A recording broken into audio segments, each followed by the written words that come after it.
How's everybody doing today? Good.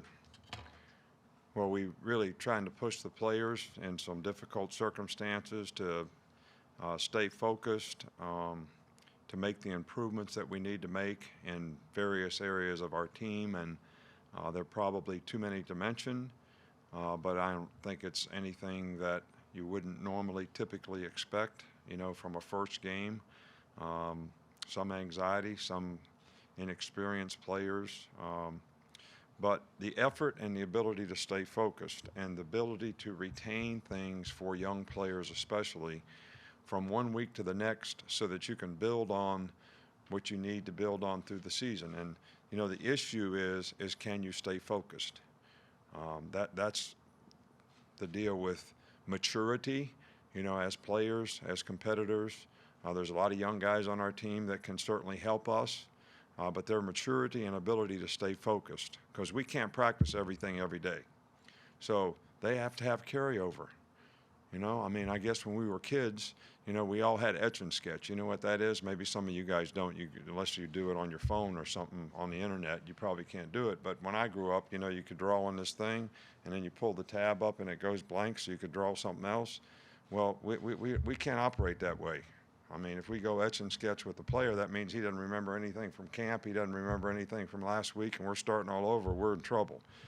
So, but it's not that they don't know, it's the ability to stay focused, and that's going to be a challenge for us and something that we need to continue to work on. And distractions can't bother you. I don't care if it's the weather, I don't care if it's where you're playing.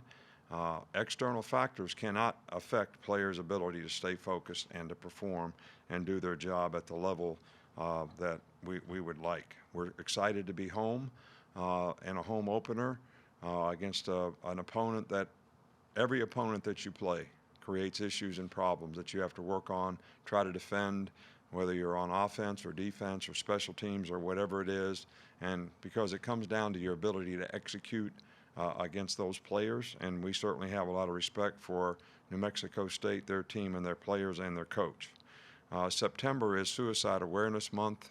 Terry and I have been very committed for the last probably, 25 years at least, with the Jason Foundation, who has tried to create awareness for suicide prevention for many, many years now. And I think if we can save, one young person with somebody being able to identify symptoms or whatever that may impact the choices and decisions they make relative to their future, I think it's a wonderful cause for all of us to be involved in and all of us to be aware of. I don't have any new injuries or anything like that to report. Just wanted to ask about Hunter Brandon, if you have an update on him. We haven't seen him out there in a while.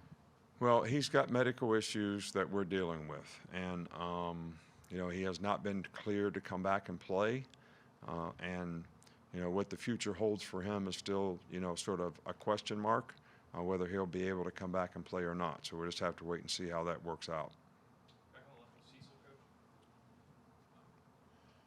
On that same vein, anything new on Nigel Knott's situation?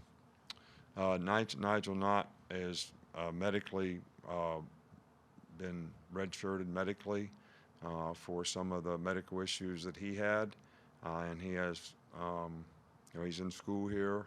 We want to support him and help him to get an education.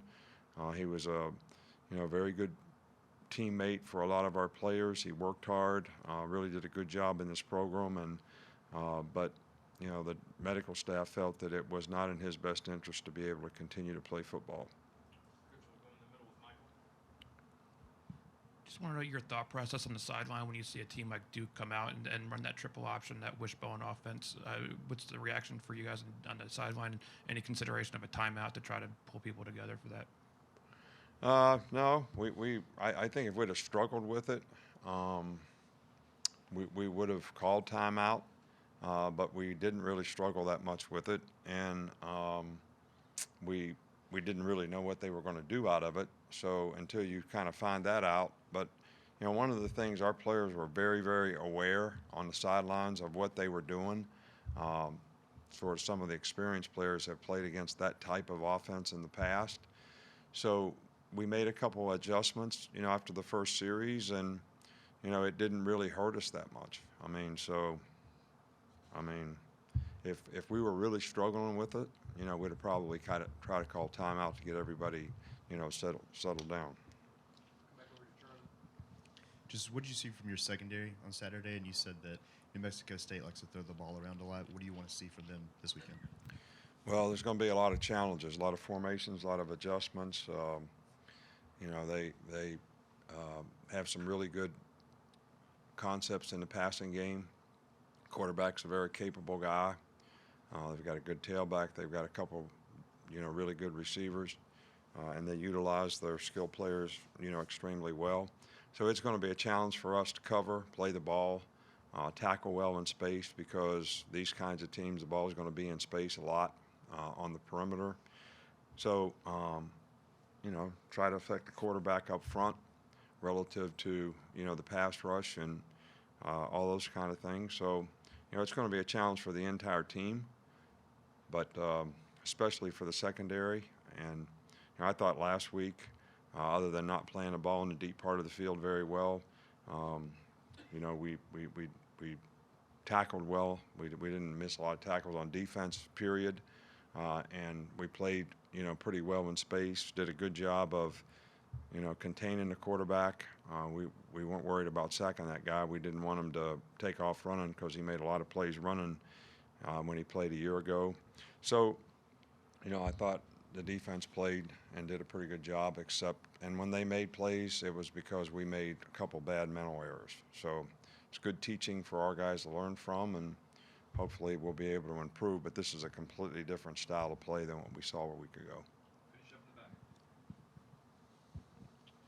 Coach, you brought up the word focus. When you see a guy like Jordan Battle in the game against Duke make that interception, what does that do for you, the staff, most importantly the players, when a young guy can go out there and step up in a moment like that and you guys know that we can trust that guy?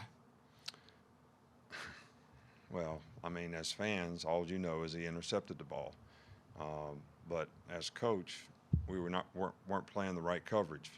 So, I mean, I love Jordan Battle. He's a really good player. He's going to contribute to our team this year. He is one of the young players on our team that seems to be able to stay focused and improve and make plays every day.